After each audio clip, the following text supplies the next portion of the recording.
screen counts That's right. when it's at that point. Could not be more proud.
Appreciate it.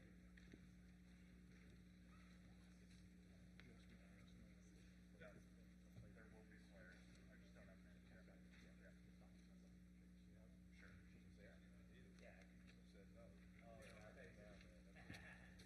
Sure.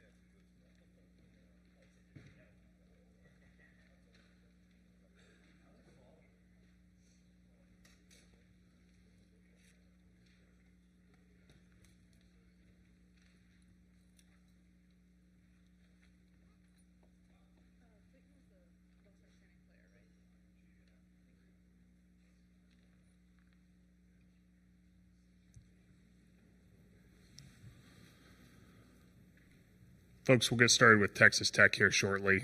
Players to be determined on who is joining Coach McCaslin. A couple announcements before we get started. Attendance today was 16,778.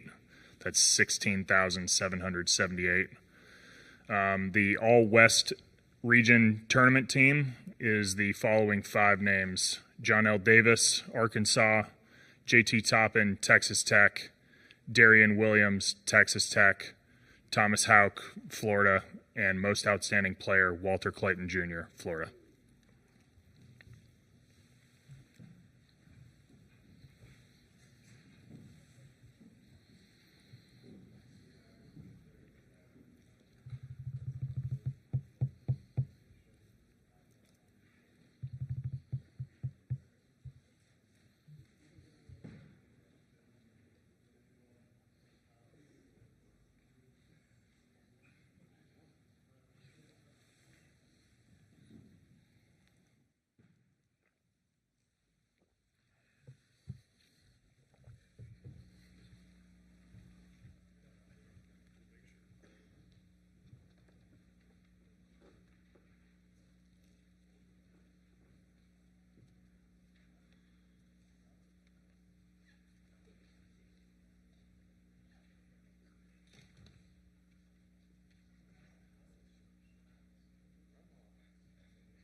make the announcement. Yeah.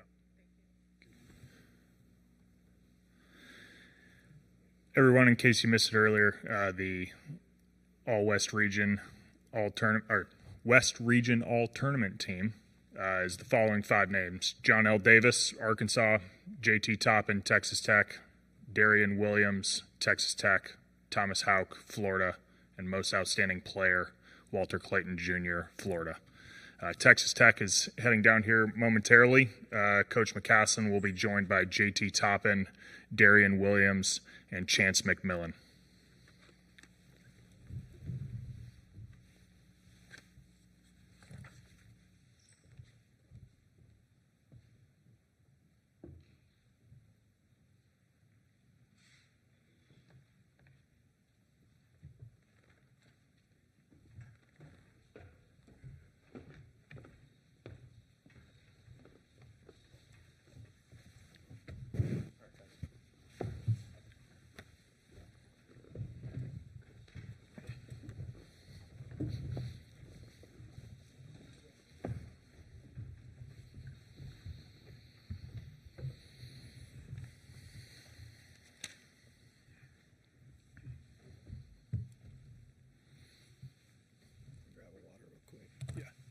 Yeah, take your time. Yep, statement from you and we'll get started.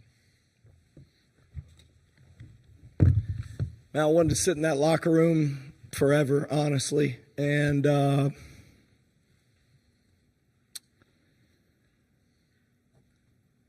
don't know, you get in these moments, and a lot has happened in a short amount of time because the game has a scoreboard. But in my heart, what Chance McMillan did today just doesn't have anything to do with the score.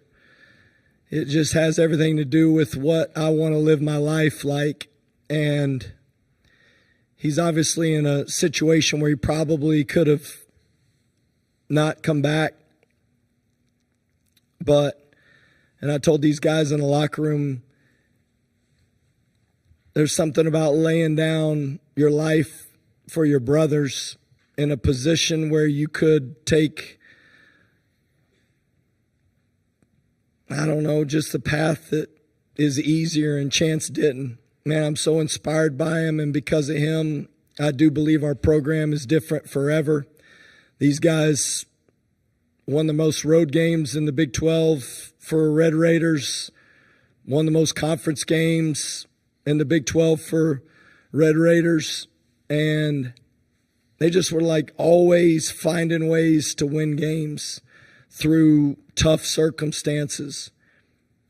And I think Chance's heart and will to win really was the difference. And the way he competed tonight is so inspiring, and I'm so thankful. And I think those other 2 guys over there, Darian Williams and J.T. Toppin, just have been remarkable. And I hate that we aren't continuing to play because I know these guys love each other, and the way Chance prepared gave us a lot of hope that we could win the whole thing. We'll open it to questions for the players. Chance, just hearing what Coach had to say about you and being able to play your final college game here in the Bay Area, what did that just mean to you, especially the night you had tonight? I just came in with the mindset of playing and giving my team the best chance there is. It took a lot. I know by playing there was a lot of risk that came with it, but I love these dudes, so I was willing to risk that. That's really it. Nathan Geese, Lubbock Avalanche Journal, just for Darian and JT, if you can, muster what you got, just the emotions you're kind of feeling right now from walking out the court and having this run kind of end from what you guys did accomplish. I think we accomplished a lot. Not what we wanted, obviously, but I mean, we were picked to finish like 7th in conference. Like nobody, if anybody told you, they thought we were going to be in the Elite Eight, they'd be lying to you. So besides our team and our inner circle, so I mean, at the end of the day, I think we it hurts right now when we look back at it. I feel like we could have went farther, but I mean, I think overall we had a good season, and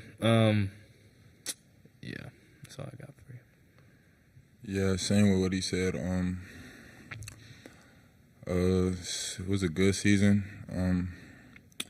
Yeah, nobody picked us to be here, so just to look back at it now, I'm just proud, and I love my teammates, and I'm just sad about the outcome. It's just, yeah. For Chance, Steve Cronin from San Francisco Chronicle. First, just trying to just make sure I got it right. But you mentioned Star of the Sea and St. Thomas Apostle, where you went in elementary school in the city. Yes. Okay. Then the question for today: at what point did you realize you could play? And a lot of times, athletes say when they're coming back from injury, there's first getting over the injury physically, and then you kind of have to get over it mentally. That maybe you feel okay, but you're not sure. So how did you deal with that part of it? Shout out to Big Mike. That's a dude who always pushes people and tell people what it is, and he was pushing me when I was doing treatment with him. So he definitely helped me get past that mentally, and I was just putting in the work, and when I woke up this morning, I knew I was playing. Further questions from the room for the players? Yeah, just as everything was kind of unfolding there in the last few minutes, was there any moment where you guys thought, okay, this is kind of over for us, or did it just kind of sink in when the clock hit 0 and the game was done? Yeah, it kind of just hit when the clock hit 0. Wish I could change a few plays that happened, but yeah, can't go back and do that. But I mean, I thought we could win it until it hit 0. Same. I thought we could win it the whole game. It wasn't a thought in my mind until the clock hit 0. Obviously, it was definitely some plays we could have changed, especially on free throws. But yeah, I thought we was gonna win it the whole time. Same till it hit 0. Okay, guys. Thank you for your time. We'll go with questions for Coach McCaslin from the room. Hey, Grant. Nathan Cannon from the Bay Area News Group. You just talked a lot about what he had to go through the last just 24 hours to get to play. I'm curious what you feel like he embodies in terms of the players you like to bring into this program. I told the guys we do a free shoot the night before we play on the road. If we get in early enough and it's an evening game and it's open, they can do whatever they want. And Chance goes to the block and does form shooting on both ends, and then he goes to the free throw line, and then he shoots threes at each spot, and he does it on both ends. Then he goes back to the free throw line and finishes till the end of the clock. And he just is – he is diligent and he's focused. And to me, I did not think he was going to really play. I went into the game thinking he would play maybe a couple of minutes if we had him but he warmed up, and the whole staff was like, let's put him in there early and see how he does. And, man, it's almost miraculous what he was trying to do, really. And we didn't win the game, so it doesn't have the same thrill for everybody to write stories. But to me, in my heart, it doesn't change anything. What he was willing to sacrifice for the guys to put himself in position, I don't think anybody really understands it. And in my heart and in our guys' hearts, they know that he loved them that much that he was willing to do whatever. There's not many times you get to see guys do that, and he did. And that's how he lived his life, and that's how he approached the whole season, and that's how he was every day. It's not today. It's how he was every day, and that's why we got the opportunity to be in the Elite Eight, and it really does hurt that we couldn't win it and give him another opportunity to compete. Kyle Bonnegar with ESPN. Clayton obviously hit some big shots down the stretch. What about him is just hard to match up against? And then he also has that ability to get to the line as well. Yeah, that was the part that honestly I was disappointed in, was just that he got to the free throw line so much. And, he's a hard cover. He just is so difficult. He can hurt you in so many different ways. He's dynamic at shooting, but he's crafty in his change of pace, and they do such a good job of moving the ball. And we decided we were going to live with those forwards making threes, and that's what made it difficult when you're keying on him, and then he's starting to get fouled. And then other guys need to step up, and they did. I did think we got fatigued late, like that last 5 minutes. We didn't quite keep two on him. We lost him twice, but his motor's real, and his ability to get a shot off is and that's a great Florida team. And I do want to give them a ton of credit because they had a good plan for the last 5 minutes, and I didn't do a good enough job of keeping the ball out of Clayton's hands, and I didn't do a good enough job of getting our guys in the right position offensively so that we could finish the game and win it. Hey, Coach, Jared Johnson, inside the Red Raiders. There was a big difference in terms of the free throw line attempts. They attempted almost twice as many, but then they also made at 92%, while y'all were 53, 54%. For such a good free throw shooting team for the year, it seems like that's cropped up in some tough times, some bad free throw shooting. I just wonder why you think that happened tonight. Was it fatigue or what went on? We have been a great free throw shooting team all year long. And unfortunately, I just think JT got in a rut. And, I mean, he's the one that missed 5 of them. And other than that, Darian Williams I know they were trying to intentionally foul at the end, and we recognized it.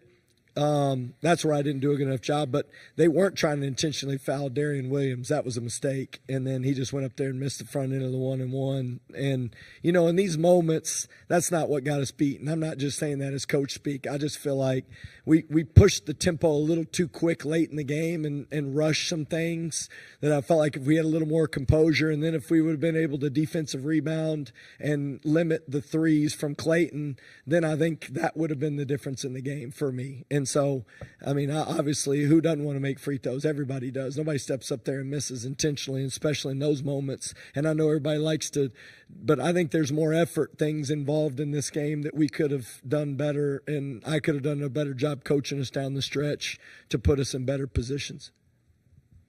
Scott Howard Cooper from Hoops HQ. When Florida starts getting on that run where they're hitting the string of threes that you mentioned with Clayton in particular, what does that do to a defense? How does that change what you want to do, and also emotionally, how does it change? I thought number 10, Thomas's threes were the ones that really hurt us, but those were the ones that we were willing to give up because of the putting 2 on the ball and the rotation. And we actually got a great contest and did make Clayton miss. We just couldn't rebound it. That, to me, that's the difference. I mean, we did end up with 14 offensive rebounds, but the offensive rebounds on the miss, those are the ones that you can't give up. Nathan Geese, Lubbock Avalanche Journal. I know you hate when I ask you broad stroke questions, but when you took over, you said you feel like you can win a title here, and you got so close to coming into this point. What have you learned throughout this whole process of the 2 years to get to this point that you're going to take with you the most moving forward as coach here? Yeah, I'll tell you, it's the character of your guys and their will to win and their heart and love for each other. And I thought it was on full display with Darian Williams playing through injury and Chance McMillan playing through injury, and then the guys that we added to the roster. I told him in the locker room, like Kerwin Walton was just always ready. And I don't even know if we play in this game because of how great he was in that UNC Wilmington game. We're here. So, I mean, you just never know who it's going to be. But those guys were so willing to do whatever it takes to win. And I think that's the foundation of what we'll do moving forward, is making sure those guys we added, like Elijah Hawkins, how awesome was he? He has a triple-double almost and in the NCAA tournament, and he was unbelievable on Clayton. I mean, Clayton didn't make a 3, I think, for a majority of the game till we got toward the end, and it was a big part of it was Elijah, but he did draw some fouls on Elijah. But I thought his competitiveness changed the complexion of their offense and really made them, less dynamic. But them getting to the free throw line and getting fouled was really difficult. But man, just the heart of these guys that we've added and the guys that were here, they all really want to win. They don't care about individual performances, and that's the thing I think moving forward we'll keep focusing on. Last one from the room here. And then you got a couple of seniors moving out. JT and Darren have some pro aspirations that they have to kind of consider. And you kind of mentioned it with the portal and everything shifts. Is it even more important now to focus on like each season is its own thing rather than trying to take all of this and moving into the next one because you just never know. Yeah, I'm thankful. I'm thankful that this group of guys, I think, did get a taste and did get to see what it means to really love your teammates the way that I think God tells us to give everything we have. And I mean it. Like, how do you give everything you have? How do you lay down your life? How do you sacrifice for other people? How do you love other people in a real way? And I think that's what builds from year to year. Coach. And I believe that's the heart of the guys that we have, and that's what will be the most important part of these rosters is that heart. And we'll be able to do it with the guys that we'll have returning because of it. Thank you, Coach. You bet. Thank you.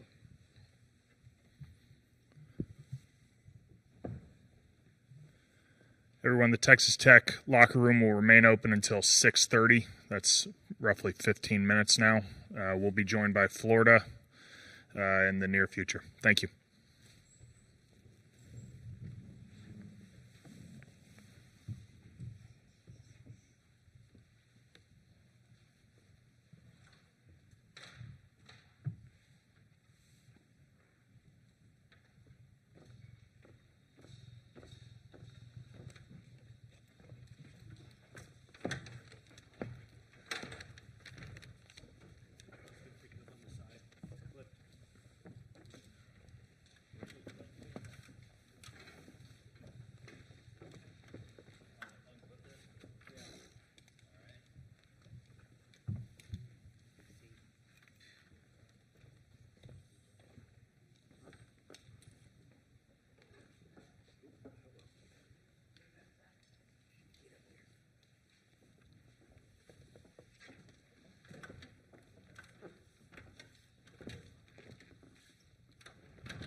about the best update I have for you right now. I'll try to find out.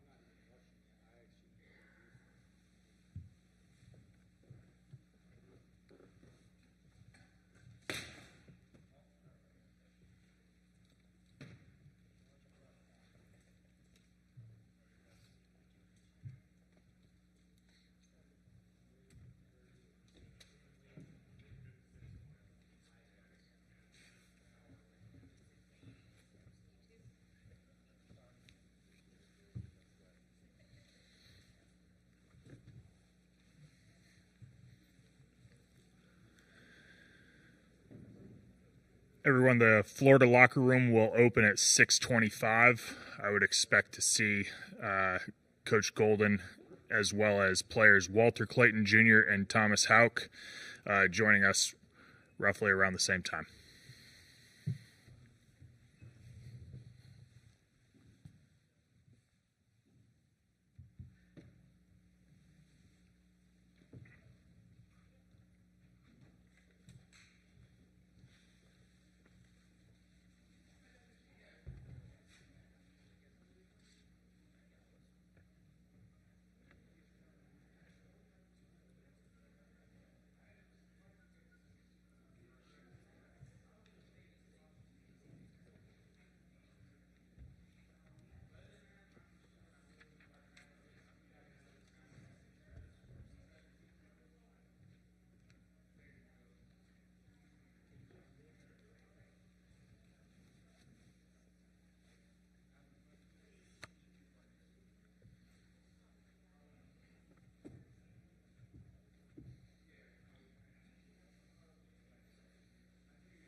All right, everyone, we'll be joined by Florida shortly. The Florida locker room is now open. It will be open until 6:57. Before we get started with Coach Golden and the Gators, reminder to please silence your phones. Please state your name and media affiliation each time you ask a question during the presser. If on Zoom, please use the raise hand function for questions.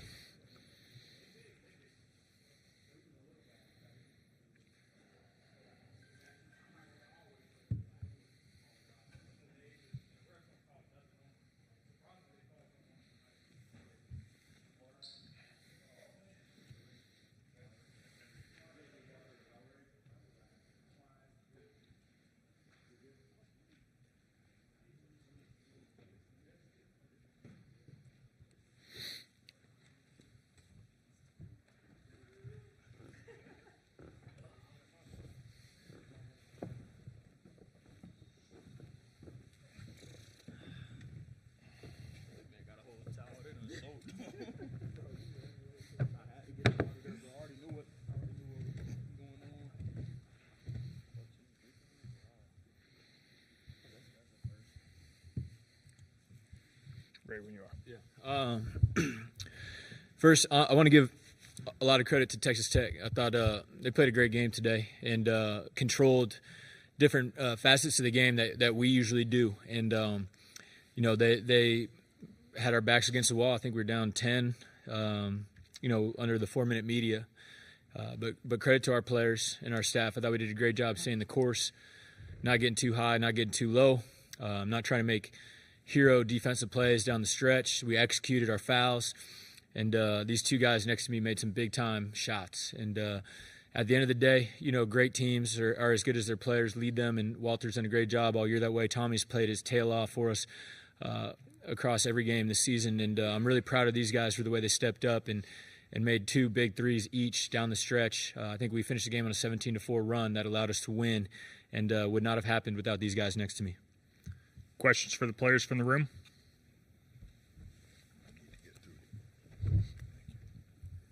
Nate McCannell from the Bay Area News Group. Walter, what was just kind of going through you guys' minds as they get the alley-oop slam to go up 10?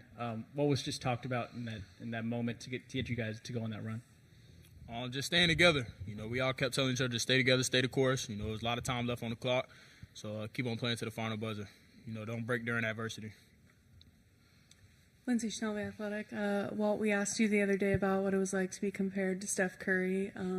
You did a pretty good impression of him tonight. I wondered, before you hit the shot that tied it, because then the next 3 you hit that gave you guys the lead was probably the biggest shot you've ever hit. The one before it was the biggest shot.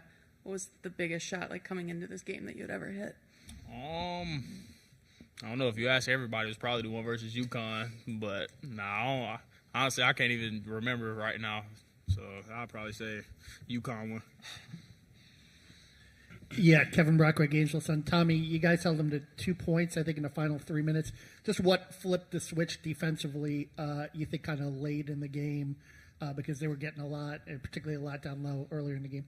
Yeah, I think I did a pretty bad job of limiting some of their bigs to the tendencies, and what's his name number 5 kept getting to his right hand, and I think at the end of those last couple minutes we locked in on that scout and just trusted it, and it worked off, and that's credit to the coaches and also the players just for executing that. Yeah, Edgar Thompson, the Orlando Sentinel, for both guys. Just how exciting is it to be going to the Final Four and doing it in this manner? With such really a comeback for the ages. Yeah, it's crazy. I feel like I'm dreaming. I was watching Round of 64 in 8th grade, sneaking my phone into science class watching it. So now to say I'm playing in the Final Four is wild. It's wild. It's just an amazing feeling. I just said it multiple times. We just got a group of guys that love each other. So just doing this together, just seeing each other's successes, that mean a lot.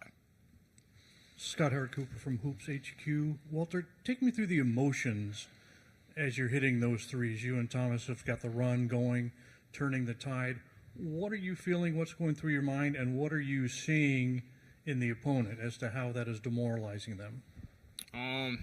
For sure. I think I definitely seen them, a couple shots when they kind of turned around, looked at their bench like how. So, honestly, nothing was going through my mind. My mind was kind of just blank. Thankful the shots went in, but we was locked in until the final buzzer sounded. So my mind was blank, honestly. All right, Fransbury Gator Bait. What is it about you guys? I mean, there was the South Carolina game, you're dead in the water. The Arkansas game, you're dead in the water. We've had games like this all year, and is there just this undying belief that it's never over until we decide it's over? Nah, for sure. It's definitely, like you said, an undying belief, but I think it goes to show how together we all are. Many teams, could easily just break, start pointing the finger, blaming each other for this and that, but we just stay together through the end, stay the course, and then thankfully we got it done today. Yeah, I mean, you got guards like these guys. The game's never over with them, and Denzel too. It's just wild. Chris Harry, FloridaGators.com. Walter, you're the first-team All-American. You get so much attention. You hit big shots, and you deserve all that. But you guys weren't playing great, and maybe the only reason you're even in the game late is because of that guy to your left. How would you describe what he meant to the team today and what he's meant to the team all season? Yeah, man, he's meant everything. You know what I'm saying? I've said it multiple times. I think multiple guys on our team don't get enough recognition. I think Tommy's definitely one of them. He just come in every day, put his head down, he works. It's a lot more to his game, but he's sacrificing for the team. He plays his role, and he does everything we need him to do. So I'm thankful for him, and I love him, and let's get two more, my boy. Further questions from the room? Last one from the room here, and then we'll go to Zoom. Lindsay Schnell, The Athletic. So do you think that the Steph comparisons are now accurate? Now are you comfortable with that? I mean, I don't know, man. That's arguably the greatest point guard in the history of basketball. So I got a ways to go. I wouldn't quite compare myself yet, but just thankful for the recognition. I think he is. I don't know, man. Like he said, he's the greatest point guard all the time. So I don't know. Last question from Zoom here. We'll go to James Hill. James. Hey, Walter and Hawk and the guys and Coach, congratulations on that victory. It's James Hill down in Sarasota with ABC 7. Talk a little bit about just that never say die, that Gator mentality. You guys are just sticking around. You won't give up, and you're winning. Yeah, for sure. I think, like I said, guys could just, break apart during those moments. We all stay the course, stay together, and I think that just goes to show the togetherness of the team, the love that we all have for each other, just to, get through those tough times, because we went through tough times, during the summer, during practices and stuff like that. So just stay together, stay the course. Like you said, Gator mentality, play to the final buzzer. Now you've punched a ticket to the Final Four. I know it's still fresh, but what's the thought process as you can go into San Antonio and look to get two more? For sure. Definitely going to enjoy the night. We definitely going to enjoy the night, possibly tomorrow. We don't know yet. But then we're going to see who we playing, watch these other games, and, focus on the next one. We understand it's not over yet. All right, Walter, Thomas, thank you. Yes, sir. Appreciate y'all. Great job, fellas. Okay, we'll open it up to questions for Coach Golden from the room. Josh.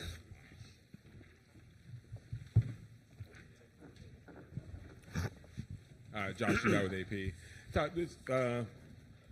When you're down late, you give those couple fouls for the one-on-ones, and they miss it. What goes into the thought process of doing that at that point, that early, and how important was that in sort of fueling that comeback? Yeah, they do a great job of milking the game. When they have a lead, obviously Darion and Toppin are both really good individual one-on-one players, and it felt like from like the 8-minute mark to the 4-minute mark, they were just kind of getting them in ISO situations, and we don't double on the post a lot, so they're getting late clock and putting the ball in. So we felt like, being down 9 or 10, whatever it was, at the under 4, that we had to find a way to get a few more possessions in the ball game and try to stretch it out a little bit. And being in the 1-on-1, we thought that was an opportunistic time to foul their front court, given the opportunity. Toppin was the guy we wanted to foul.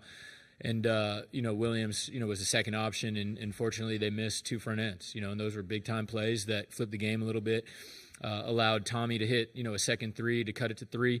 I think they missed the next one as well, and obviously Walter came down, hit a big-time shot, and they came down and got a bucket, then Walter hit another 3. And, it was just kind of a calculated decision we had to make at that point where we wanted to get more possessions in the game, and it worked out well for us. Lindsay Schnell, The Athletic. Todd, I know you've watched Walt do a lot of crazy and impressive things over the last couple of seasons, but Are you ever surprised, or were you just like waiting for him to take the game over? You know, he's obviously a blessing to have in our program, have on our team. You know, he's an incredible player, but outside of that, he's a great leader, and he's been everything, you know, we could have asked him to be for this program since he got to campus 2 years ago. And you know, obviously this year he's taken on a lot more ball handling responsibilities for us. He's closed out a lot of games for us, and there's not another player in America you would rather have right now than Walter Clayton with the ball in his hands in a big time moment. As he said, I think he just said he blacked out or whatever, but yeah, he doesn't get too high or too low, and you know, he does a great job controlling his emotions. And you know, most players in that moment would, you know, their heart rate would get up, they'd get a little, and he has that special talent and ability to stay even keeled. And you know, the biggest thing in those moments is you need to have somebody that wants to take those shots. You know, they're obviously difficult plays, but someone that has the confidence to step up and make incredible individual plays. And Walter did that for us tonight. Steve Cron from San Francisco Chronicle. Todd, congrats. Thank I know you. You've talked a lot about Kyle Smith and Randy Bennett the last couple days. I'm going to ask you again, specifically, what's one thing, either X's and O's or interpersonal, you got from Randy that you've taken to heart, and one thing X's and O's or interpersonal you got from Kyle that you take to heart?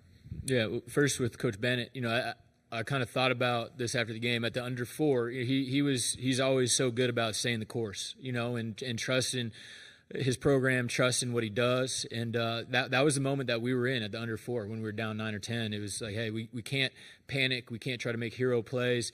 You know, that Texas Tech is too good to try to do that. They're going to beat you if you try to, you know, kind of get outside of your comfort zone and do something that isn't within the team. And so, you know, albeit down 10, we just did everything we could to stay consistent. Obviously, we pressed, we fouled a little bit, but we executed really, really well, and that's something that I think, you know, Coach Bennett's teams always do. And for Coach Smith, you know, I'm just most grateful for the opportunity that he provided me back, you know, at St. Mary's. You know, he recruited me as the associate head coach at the time, or head assistant, and just the accountability. You know, that he always held me to, the standard that he always held me to. You know, as a player, you know, I walked on at first and then earned a scholarship, but they never let me off the hook, and they always treated me, you know, like I needed to always be perfect. And at the time, I, you know, would get frustrated with their intense coaching and Coach Smith's intense coaching. But looking back on it, you know, I'm just grateful for the belief that he had in me and the opportunity that he provided me at St. Mary's, and being able to play for those guys and go to 2 NCAA tournaments was definitely kind of the backbone of my coaching career now. Kyle Waterger with ESPN. Tommy plays starters minutes, but you use him in that role coming off the bench. What about his skill set, his game is well suited for that role, you know, especially tonight? Yeah, I mean, he's great in any role. He could easily start for us, obviously. He did start for us quite a bit when Kondo was out. And, you know, Tommy's just continued to improve so much since he got to campus. He was good for us last year, helped us win a lot of games, but I think he only averaged like 3 points and 4 rebounds a game. But his jump that he's made from his freshman to sophomore year has been incredible, and just his ability to shoot the basketball. He's become an elite three-point shooter, elite free throw shooter, areas that he struggled a little bit last year. He's so good with the ball. He's a great pressure release for our guys, catching the ball in the middle for Kondo as well, but both those guys are great that way. And just his defensive versatility is huge for us. But, you know, the thing about Tommy, and, you know, it goes for other guys on a roster as well, he's a winning player. He just finds ways to impact the game and to help the team win. One of, if not the most unselfish guys out there. You know, just being comfortable coming off the bench when he could be starting for pretty much any team in America. Obviously, he's going to start for us next year, but he's just a fantastic player. He's a great person. Comes from a great family, and you know, he was just brought up the right way, man. And he's super, super unselfish. He's grateful to be at Florida, and obviously, myself and my coaching staff are grateful that he's a part of our program. Yeah, Kevin Brockway, Gainesville Sun. Kind of a two-parter here, Todd.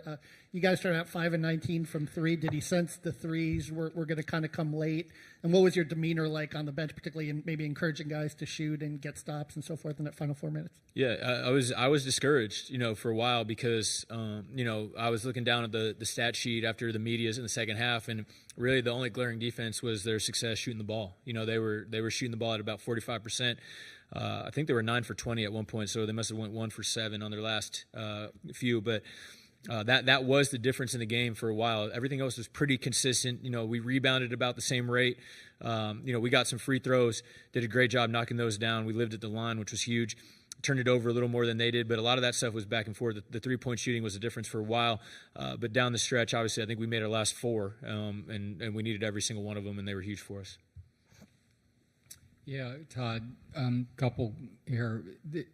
Darian Williams, who's got to be more than 225 pounds, by the way, is what kind of problem did he pose? And did you ever feel like, not a sense of hopelessness, but just getting frustrated how he was just kind of just pounding it in there?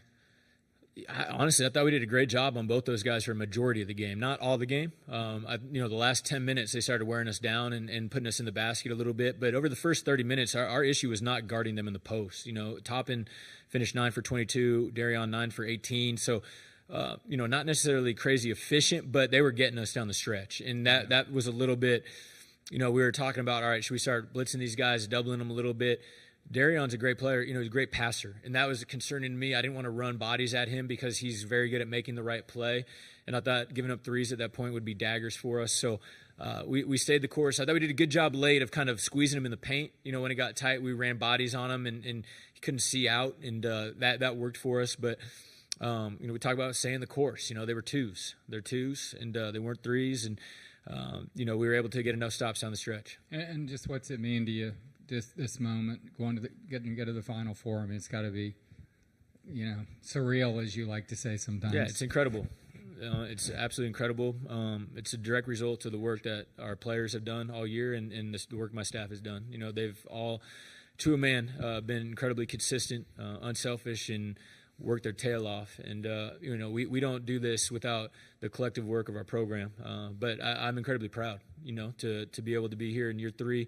And, to get Florida back to the Final Four, is something that's incredibly special. And, when I was fortunate enough to get this position 3 years ago, I'm not sure this was, something that, hey, get to the Final Four by year 3, but we're awfully proud of it. Friendsbeard, Gator Bait. Todd, you talked several times before about being in the huddle and looking at guys in the eyes and talking about what you see. Okay, you're down 3. Are you seeing, okay, we got this? What are you seeing in their eyes at that point in time? Yeah, under 4 media was the one that sticks out. We were down 9 or 10, whatever it was. And, the message was we got to make every winning play down the stretch, And, again, our guys, our 3 seniors, Tommy, Kondo, Rube had some good defensive possessions there too. But, that I didn't feel like we were without hope. I felt like our guys still felt like we had a shot, but understood that we didn't have that much time, and we had to pick it up and make sure we got every block out, make sure we got every 50-50 ball, obviously step up and make some big shots. But again, that's the benefit of having great senior leadership in the backcourt. Mart, 2 Final Fours in 2 different programs. I mean, it just speaks volumes about him as a winner. Will Richards, a great winner, leader, just great communicator, and obviously Walter has led us by example all year. So, in those moments, even though you're down 9, you feel about as good as you can, being in that situation, and incredibly proud of the way our guys stepped up and found a way to win this game. Nathan Cannell, Bay Area News Group. Todd, Chance McMillan didn't play the last 4 games. Was there anything that you guys did preparation-wise? I know you can't prepare for if he's going to play or not going to play, but in the day leading up to it, to kind of prepare for his impact on the floor. Yeah, he was in the scouting report. Obviously, he's a great player. I actually recruited Chance when I was the head coach at USF, and so I've known him for a long, long time. And we were disappointed when they said he was playing because he hadn't been playing, and we knew that he was going to be hard to guard. And he's a great shooter, great scorer, gives Texas Tech more depth, and that was an area that we felt like would be a benefit to us. But he still had a great game. He was 5 for 11. I thought he hit big shots in moments in this game. But he did a good job tonight.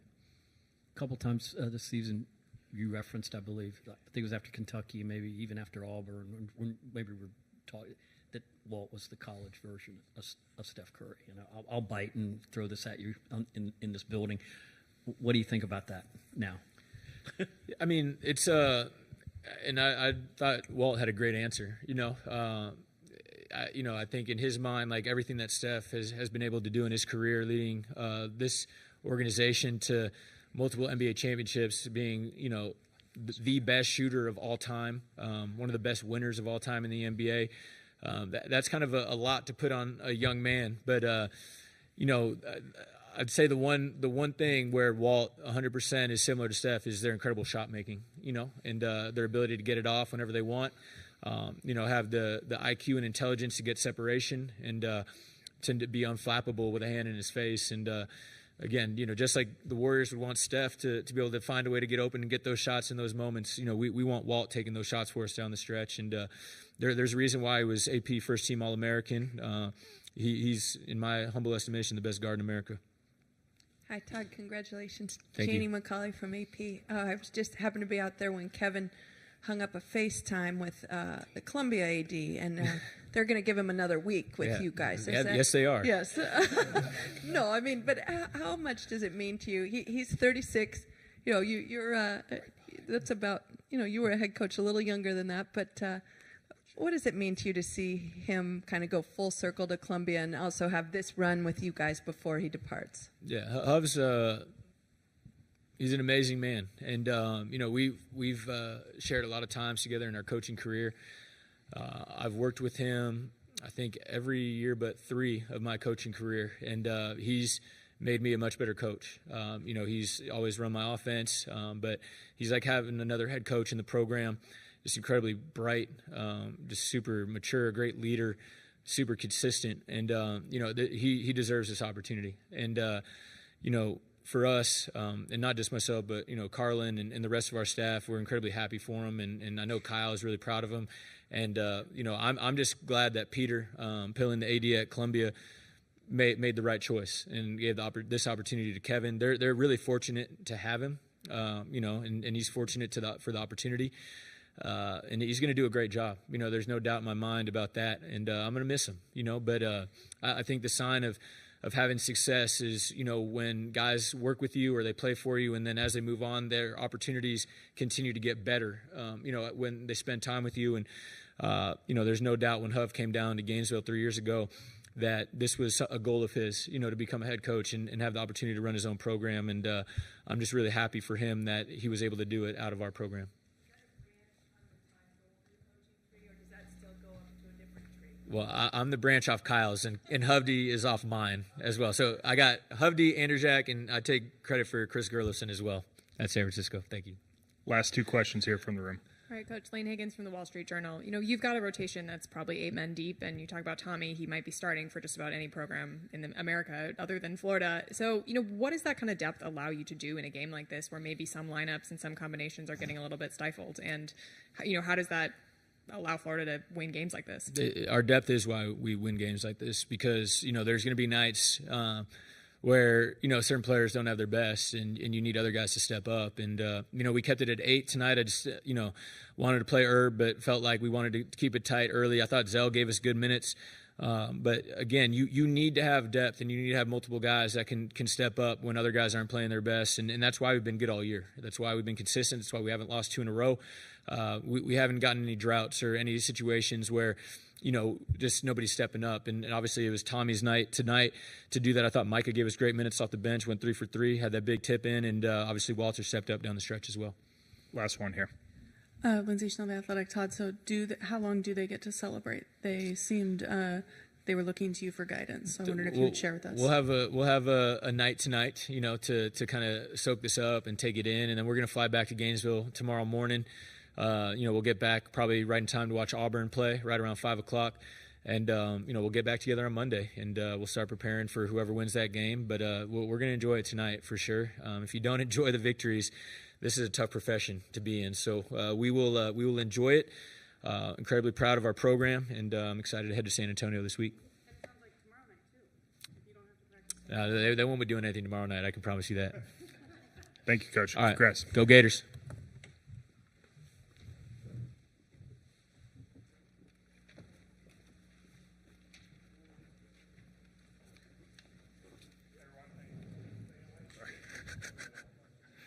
Everyone, thank you for your time this week. A reminder that all recordings of the press conferences are available on the NCAA Digital Media Hub. Thank you.